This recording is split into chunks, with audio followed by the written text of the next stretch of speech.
On today's Locked On Jayhawks late night in the Phog preview, some season-long props for KU basketball. You're not going to want to miss this one.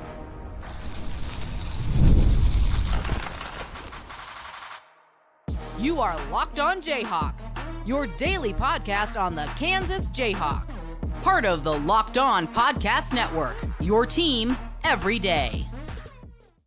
I'm Derek Johnson at D Johnson Radio. He's Nick Schwert at Nick_Schwert. And we're going to be talking late night in the Phog on today's episode. A little KU basketball season props, some fun ones we'll throw at you. Whose stat line is it anyway? And thank you for making Locked On Jayhawks your first listen every day. Thank you to everydayers catching each and every show. We are free and available wherever you get your podcasts. You can also find us on our YouTube page where you can like and subscribe. Don't worry, we will have a KU Houston preview coming later today as well for Saturday's game. Before we get into any of the action today, it is brought to you by FanDuel Sportsbook. Place your first $5 bet and you'll get started with $200 in bonus bets guaranteed. Visit FanDuel.com to get started. I haven't seen a line on FanDuel for the Crimson versus the Blue in this one. I don't know if you have hard thoughts on who would be favored and why, but I guess first things first, Nick, what are you more interested in, Lil Jon performing or the new stadium renovations? The Allen Fieldhouse renovations? Yes. I think I'm more interested in the Fieldhouse renovations. I've said this the whole time, like I get it. I get why you want to enhance things. Same thing with the football stadium. Just don't mess anything up. You've already got the best. You know what I mean? You've already got the best place in the world to watch a basketball game. So my only ask is to not screw it up in any way. Added the video boards. I saw the pictures they released on Thursday, and it looks really sick, like the new Jumbotron and stuff. I know people are kind of hating on the video boards and it eating into the concourse, whatever. We'll see. Will it affect the experience inside Allen Fieldhouse? Probably not. As for the Lil Jon stuff, I have a question for you. Who's more likely to do the Lil Jon yell on Friday night? Bill Self or Brian Haney? Who's more likely to give a Lil Jon impersonation? Oh, it'd definitely be Brian. 100%. Brian's kind of down for whatever, you know. Yeah. He'll Bill's laugh at himself, so he'll be able to do it. Yeah, I don't think Bill's Bill a would little do it. too cool for that. I could see that will be my Nolan favorite Roberts. part though. Afterwards, though, in the press conference, somebody's going to ask Bill, like, "What'd you think of Lil Jon?" Hey, well, I thought he was terrific. Mm-hmm. Yeah, it's kind of an interesting late night, too. There's no recruits that are coming in attendance, which I remember for the longest time. Like, that's what this event was about. It was about the recruits that are in attendance. I don't think there were recruits last year either. And I know there were supposed to be this year, but there were like some last-minute cancellations that ended up happening there. Well, and Bill said that it's not as important now with the unlimited visits. It like late night. Yeah, it's not really. If you were the head coach of Kansas, would you rather have the number one recruit in the country come to late night to watch Lil Jon in a scrimmage and some skits, right? Like maybe KJ Adams does a backflip at half court. I don't know. Or would you rather have them come to the Arizona game? Mm-hmm. It's just like it's easy, which makes me wonder: is late night going to die soon? Because if it's not a recruiting tool, I'm just not sure. Yeah, I mean, I'd rather watch him play like some exhibition game again. Like you get the Arkansas exhibition next Friday. Like I'd rather watch that. Like it's not even close. Yeah, the weirdest thing about late night is it's not really about basketball at all. That's the worst part of late night is when they start scrimmaging. It is like you because I know sometimes they'll play like an extended video highlight montage thing that's like 10 minutes long, and that's cool. It gives you goosebumps. You're going to show off the new arena renovations, maybe some funny skits, but for the most part, like that's it. And then the game starts and everyone's like, oh, well, this is kind of boring. I do appreciate the video version of it. If they're going to do this again, they've done this the last, 3 or 4 years. Bill Self has been doing commentary with Greg Gurley and Brian Haney on it. And that is a treat because you get the classic Bill of like, this doesn't mean anything, but you can see him going into coach mode as the broadcast goes on, like, that's a terrible shot. And like, what is he doing? That's not how he's going to play here, and stuff like that, which that can be, I don't know, endearing, and it also can give you a little peek into how things are going. So I guess when you do look at this, like, it is a weird format, and obviously whatever happens in this game doesn't really matter at the end of the day. But like, is there a player that you're just generally curious to see what they look like because it is maybe the shiny new toy, new freshman, new transfer? You just want to see him in a KU lineup, going up against somebody else, because there is somebody for me. Yeah, okay. I think the player for me is Flory Badunga. And the only reason is because like AJ Storr, Rylan Griffin, Zeke Mayo, like we know how these scrimmages go. Like guys are going to come down, they're going to get some shots up. But in a scrimmage like that where nothing really matters, the one thing that I think could be cool is to see the like impressive physical strengths. And for all the transfers you brought in, who are all going to probably play, I mean, if we're talking about AJ and Rylan and Zeke, they're probably going to play more minutes per game than Flory will this year. But Flory has something that nobody else has, which is freak NBA athleticism. And that can show itself. Like, I don't care if he scores 2 points and gets 4 boards, but if those 2 points are on a sick dunk, over somebody, that is, to me, cooler than like, Zeke had 3 threes. He went 3 of 5. What does this tell us about the team? Rylan Griffin shot 7, like nothing. It doesn't tell us anything. But if you see the physical talents, the physical attributes from him, or even Rakis Passmore, right?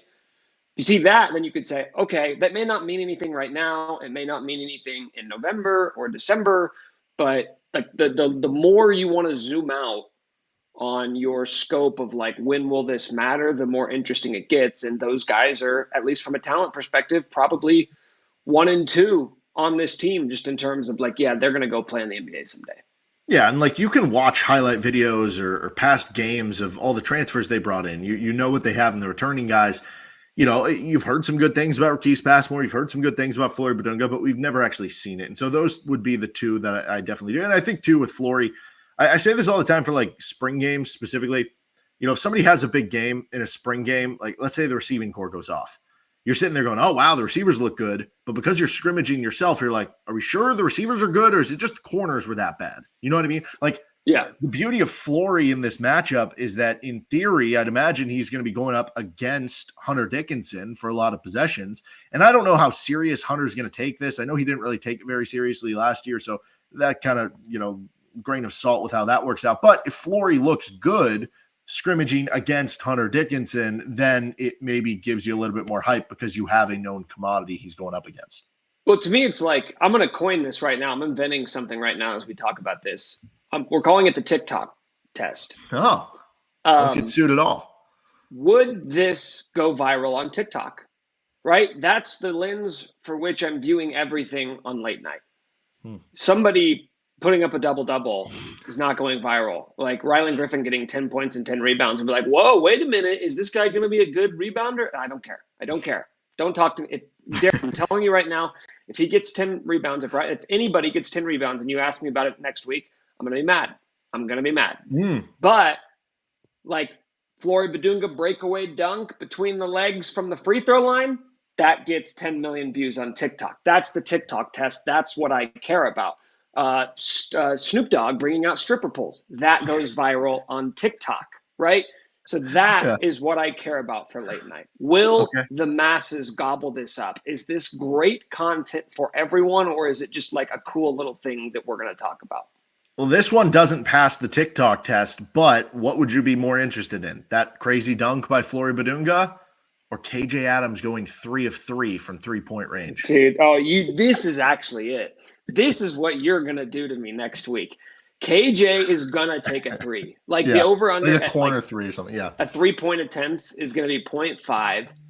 And then everyone's going to be like, oh, somebody's been working on their jumper this summer. And then you know what's going to happen? He's going to hit 0 threes in the regular season. He'll go like 0 for 2. It will never be in the flow of the offense. I'm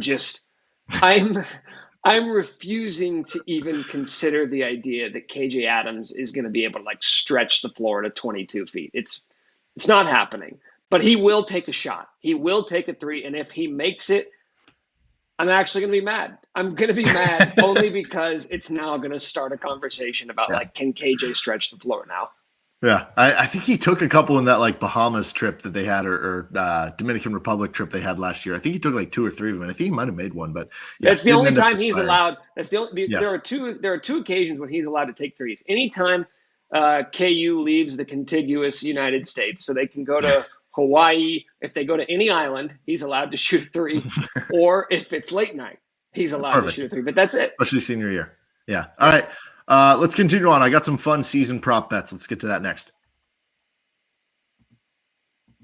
This episode of the show is brought to you by HIMSHims, which provides access to a range of doctor-trusted ED treatments like chewable hard mints and Viagra and Cialis and their generics for up to 95% cheaper. The process is 100% online, so there's no need for uncomfortable doctor's visit or a conversation like this one right now. Start your free online visit today at hims.com/lockedon. That is HIMS.com/lockedon for your personalized ED treatments and your options that you have. hims.com/lockedon. The products mentioned are chewable compounded products which are not approved by verified for safety or effectiveness by the FDA. Prescriptions require an online consultation with a healthcare provider who will determine if appropriate. Restrictions apply. See website for details and important safety information. Subscription required. Price varies based on product and subscription plan. All right, continuing on here, we've got some KU basketball season-long prop bets here. Who's going to average more points per game this season? Hunter Dickinson plus Dajuan Harris or Zeke Mayo plus KJ Adams? Hunter averaged about 19 last year. Are you going to give me some numbers? Can I get some stats from last season? So Hunter averaged about 19. I don't remember what Dajuan averaged. Yeah, so for what it's worth, I mean, I don't know if you want like Zeke Mayo's numbers since that probably isn't very applicable, but Dajuan was at 8.5. KJ Adams was at 12.6. Hunter was at 17.9.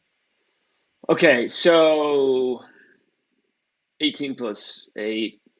I'm going to put the over-under for Hunter and Dajuan at like 30.5 because I think Hunter's scoring goes up. I think the floor spacing is going to make his life easier. I don't think it's necessarily going to be like all of a sudden he's getting way more open looks. I think it's probably more of like an efficiency thing. Life's just going to be easier. So without even doing the math on what I think KJ and Zeke are going to average, it's Hunter and Dajuan. If you think 30, then that's the answer. I think the way that it goes Zeke and KJ is that if Hunter's around, let's say it is up to 19, let's say Dajuan even goes down with more offensive options. Let's say it's at, 8, maybe you're at 27. KJ at 12.6. Is there a chance he could get back to 12? And is there a chance that Zeke Mayo is just that good and he's your leading perimeter scorer? Well, the thing with Dajuan is that even last year where you didn't have as many offensive options and you needed him to do, like, his role is just never going to change. And his shot volume is just never – if he were ever going to shoot more, it would have been last year. It didn't happen, which makes me think, like, good or bad, it's just where it is. Where it is where it's going to stay. So he's going to shoot about as much as he always has. There will be a point during the season where people are like, he needs to shoot it more. He's wide open, and it's not going to happen. And then there'll be a random game where he goes like 4 for 4 from 3, and they'll be like, wait a minute, can he? But it will all even out in the end, which is why I feel very comfortable with that number.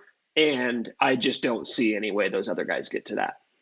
More rebounds per game. Hunter Dickinson plus Dajuan Harris or KJ Adams plus AJ Storr plus Flory Badunga. Oh, can I get some numbers for Dajuan and Hunter again? So Hunter's at 10.9. Dajuan's at 2. So you'd be at basically 13 combined. KJ last year was at 4.6. Storr was in the 3 range. And then Flory, we have, no idea. He was at 13 in high school, but. I mean, if the answer is Hunter and Dajuan, I think that's a problem. Mm-hmm.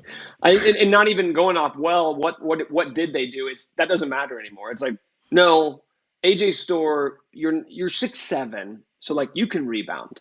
You know what I mean? Same thing with KJ. You're 6'5". Like, you can go and get rebounds. We've seen guys at those sizes. Like, what did Frank Mason average his senior year? Wasn't it like 4 rebounds a game? So, like, Yeah. that's the new barometer. If you're taller than Frank Mason and you're playing 30 minutes a game, you need to get as many rebounds as him. That's it. I'm not saying be a great rebounder, because nobody's going to talk about how great of a rebounder AJ Storr is if he gets 4 a game. But he needs to be getting 4 a game. I think with the playing time as well, KJ needs to be getting 4 a game. That gets you to 8. One of those guys will get you 5. So that puts me at 9. Can Flory get me 2 to 3 rebounds a game? I think so. I think he's your backup 5. I think he's going to get like 10 minutes a game. And I think he's going to be one of those dudes, like we've seen so many times, Sheck Diallo, Cliff Alexander, where fans are going to be clamoring for him to play more. And they're going to say, look at his per 36 numbers. If you played him 36 minutes, he'd be averaging 15 rebounds. No, he wouldn't. He wouldn't. But I still think athleticism, length, like in college basketball, that can make you a really sick big man. So I am actually going to go with the trio for rebounding here. And maybe that's more of like what I hope to happen, but I'm going to stick with it. So Mitch Lightfoot, 12 minutes per game, his final season at KU, 2.8 rebounds. I think in theory you'd view Flory as a better rebounder there just from pure athleticism and length and everything. So if he can get to, 3, 3.5, maybe even 4, like you said, can KJ get to 4? Can KJ get to 5 even? And then we heard the comments from Bill Self talking about AJ Storr trying to be a better rebounder. So like clearly that's an emphasis. Can he have 4 or 5? So yeah, I think that would be the answer there as well. Player most likely to finish on exactly the 3rd team All Big 12 from KU. Not better than. Nope. Okay, let's go through this. Hunter Dickinson's probably first team All Big 12. AJ Storr, I would hope 1st or 2nd. Yeah. But I mean, the Big 12 is so stacked now that like I'm not going to sit here and say like, oh, he'll be first team, or even a lock for 2nd. So like honestly, getting to Storr, I'm like, he could be in consideration. I don't know that Dajuan is going to have the numbers to get to 3rd team. Same with KJ, right? I mean, like you're really getting into wild projections where it's like, can Zeke Mayo be a top 15 player in the Big 12? And not even like top 15. It's like you have to have the numbers to get there. So I'm not willing to make that jump. I don't think this is necessarily a bad thing when I say this, but I think the answer is AJ Storr. I think that makes sense. If you average, let's say AJ Storr averages 14 points and 4 rebounds a game. Is that good enough for 2nd team? I mean, I think that squarely gets you on 3rd team, but is that good enough for 2nd in this expanded Big 12? No, I mean, I think you're right. With 16 teams, with the guys that Arizona and Houston and Baylor and all these schools are going to have, I can't remember what team LJ Cryer was on last year, but he was 15.5 points per game and not really much else. 2.4 rebounds, 1.9 assists. I know those are different positions, but it's the same idea. It's a scorer and not much else. And I don't think he was on the 1st or 2nd team. He might have been 3rd team last season. So I actually do think that one makes sense the more I think about it in the new age of the Big 12. But maybe it is Zeke Mayo. I think Zeke Mayo is the hardest stat line to project what it's going to look like. Like you can ballpark Hunter Dickinson and Dajuan Harris and be like, he's going to get you around 8 and 7, or he's going to get you around 18 and 10. It's really hard to know what the Zeke Mayo stat line is going to be. Is it going to be 14 and 3? Is it going to be 10 and 2? I have no idea. And to expand on that idea, I think the biggest issue is that like when we look at season-long averages and we go back and look at certain players that averaged in that like 10 to 15 range, I think the biggest thing, the biggest difference between 10 point per game score and 15, which is probably the difference between being on the 3rd or 2nd team or being left off, is that you can kind of count on it night in and night out. Like, yeah, sure, there'll be nights where you give him 8.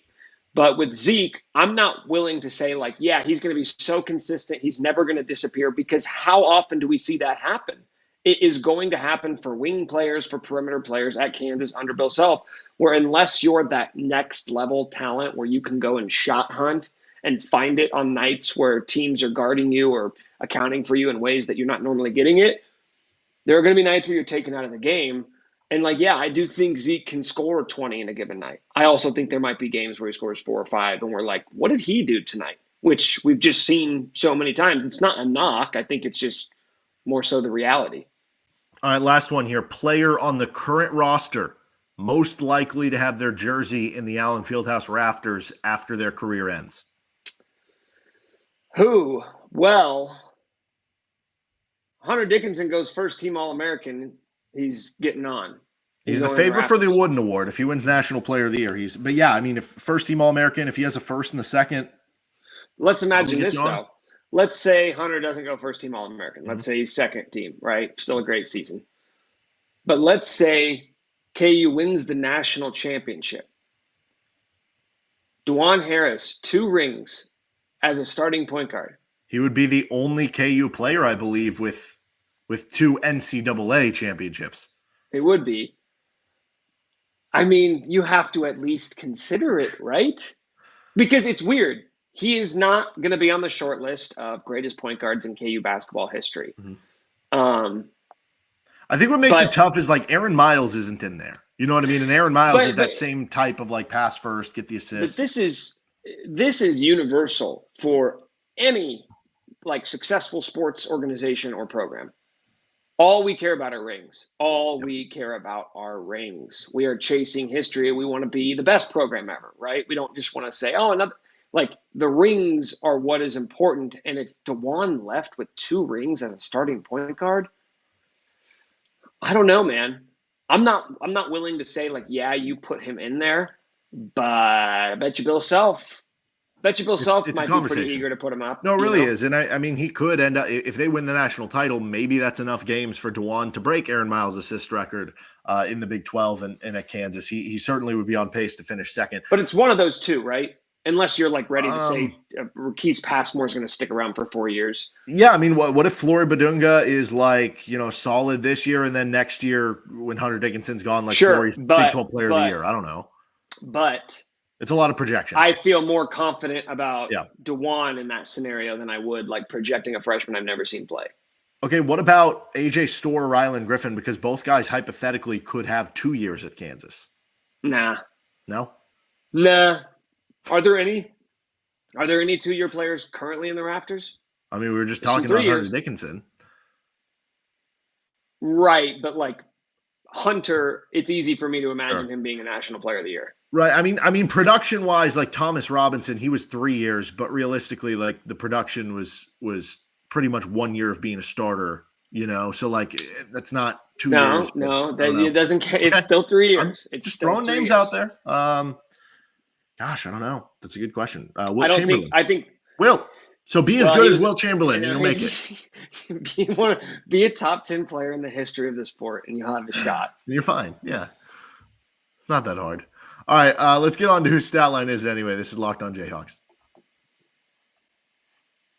Today's episode is brought to you by FanDuel Sportsbook. If you want a prop bet, you can decide for yourself. Kansas is plus 250 to win the Big 12 in basketball. They're plus 210 to make the Final Four. So Big 12 is actually harder than the Final Four, but you can decide for that yourself at FanDuel. And if you're watching a game, whether it's NFL, college football, college basketball, when you get a hunch in the middle of the game, you can check out the latest stats, view live play-by-play, and so much more on the same page where you place your bets. You'll get started with $200 in bonus bets guaranteed when you place your first $5 bet. That is at FanDuel.com, the official sportsbook partner of the Locked On Podcast Network.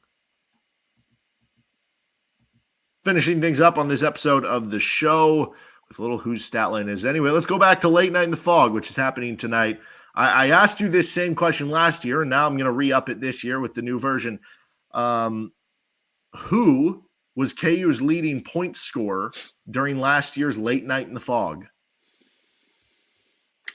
Did I get it right last year when you asked me this? I think you did. I might have given you a hint or something, but yeah, I think you did. I could have cheated too. I think the year before it might have been like Jankovic or something like that, but I don't know. What? Who would have been the leading scorer? Who would have gotten a lot of shots up last year? Was what's his face? Was Arterio Morris on the team? No, he did not participate late in that. That was way before that. That would have been a story. Yeah, it would have. You know what? I'm going to go with Kevin McCullar. He was the leading scorer on the team. So Good call. He led the way with 12 points. Do you want to take a guess who was second with 11? Give me Marco Jackson. Nick Timberlake was second with 11, and nobody else on the team had double digits. It was an ugly game. The teams combined to shoot 17 of 51. That's 33% from the field and 5 of 26. A sign of things to come. Little did we know. I was going to say, like, there's two ways of viewing that. You can view the Timberlake 11 points and be like, that was not indicative. We shouldn't take anything from this game. You can also view the 5 of 26 from 3 and be like, oh, maybe this game does matter because it showed how bad they are from 3. You know what sucks about that is that at the time, I'm sure a lot of people, maybe ourselves included, would have seen that and been like, oh, well, they got a long time to work on it. They'll figure it out. It's probably just an off night. Nope. They had all season. It was exactly the same all year long. So here's to hoping that KU blows the roof off the building with outside shooting on Friday night. All right, that'll do it for this episode. Nick, what do you got going on right now? You can check out our podcast, Could Be Wrong, wherever you get your podcasts, as well as the full episodes, which you can watch on YouTube. All right, that's Nick_Schwert on Twitter. I'm at D Johnson Radio. Derek Johnson here. Thanks for tuning in to Locked On Jayhawks. We'll be back later today for another episode, KU Houston preview ahead of Saturday's game. But that'll do it for us today. This has been Locked On Jayhawks. See you next time with LOJ.